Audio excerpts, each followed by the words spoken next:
Hello বন্ধুরা, সবাই কেমন আছো? আশা করছি সবাই ভালো আছো। ইন্দু ব্লগে তোমাদেরকে স্বাগত জানাই। আজকে একটা সিম্পল আর খুব খুব ইজি একটা ডালের রেসিপি নিয়ে চলে আসলাম। গরমের জন্য বলো, শীতের জন্য এটা খুব গরমেই খেতে ভালো লাগবে। তো চলো বন্ধুরা, দেখতে থাকো, আর কেমন লাগলো অবশ্যই জানিও। তো বন্ধুরা দেখো, এখানে আমি কি কি নিয়েছি। প্রথমে নিয়েছি মুসুরির ডাল, কাঁচা লঙ্কা, আর নিয়েছি হচ্ছে গন্ধরাজ লেবু। পাতি লেবুতে কিন্তু হবে না, এটা গন্ধরাজ লেবুতেই হবে। আমি ডালটাকে ভালো করে ধুয়ে আমি ডালটাকে সেদ্ধ বসিয়ে দিয়েছি নুন আর হলুদ দিয়ে।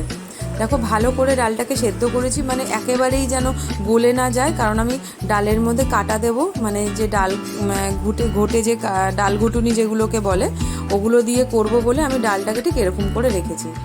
এবারে আমি কড়াইতে বেশ 2 চামচ মতন সর্ষের তেল দিয়ে দিলাম, আর দিলাম হচ্ছে 5 ফোড়ন।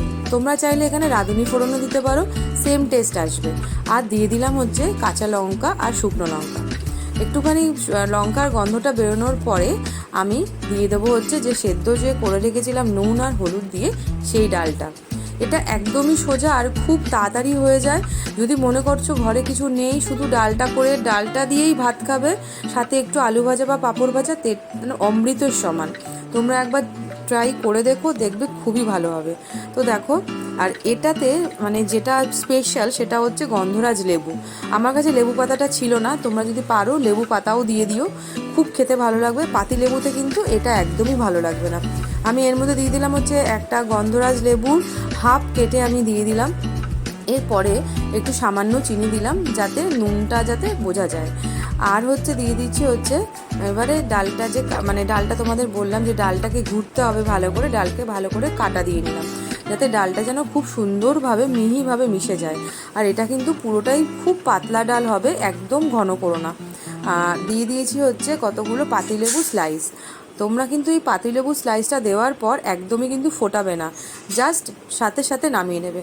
তো আমার তৈরি হয়ে গেল গরম গরম ডাল।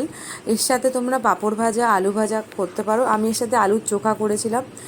বিশ্বাস করো বন্ধুরা, খুবই ভালো খেতে হয় আর খুবই টেস্টি হয়। তোমরা অবশ্যই ট্রাই করো। আর তোমাদের এই রেসিপিটা কেমন লাগলো অবশ্যই আমাকে জানিও। ভালো লাগলে লাইক, কমেন্ট, শেয়ার করো, আর সাবস্ক্রাইব করতে কিন্তু একদমই ভুলো না। তো দেখা হচ্ছে আবার একটা নতুন রেসিপির সাথে। ততক্ষণের জন্য টাটা, বাই বাই।